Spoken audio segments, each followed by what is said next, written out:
No siis mä oon Hannu Pakarainen ja mä oon 26-vuotias ja tuun Juvalta. Juvalainen henkeä vereen. Koulutukselta mä oon lähihoitaja, mutta päivääkään mä en oo kyllä tehnyt niitä hommia. Et mulla on niinku kaksi sellaista juttua, että mitä mä rakastan tämän musiikin lisäksi.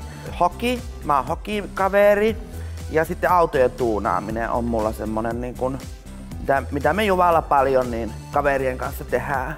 No, mä oon aina ite niin tykännyt kuunnella hyvää musiikkia ja ihaillut kaikkia artisteja, niinku Robbie Williamsia esimerkiksi ja Rihanna on ihana.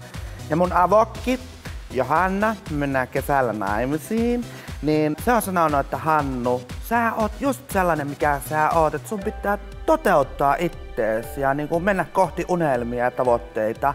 Ja se on sanonut, että mulla on hirveän hyvä ääni.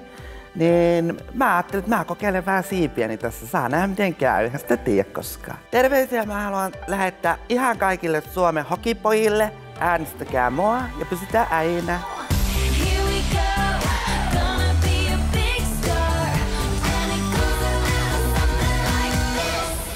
Ihana on ihana. Ja mun avokki, Johanna, me mennään kesällä naimisiin.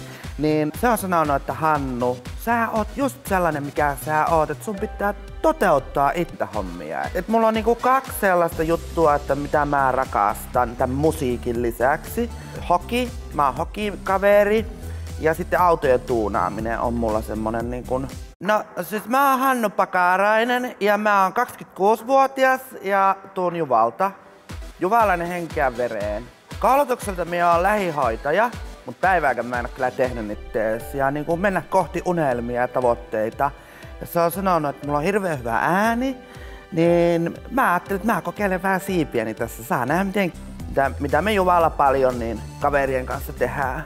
No, mä oon aina ite niin tykännyt kuunnella hyvää musiikkia ja ihaillut kaikkia artisteja, niinku Robbie Williamsia esimerkiksi ja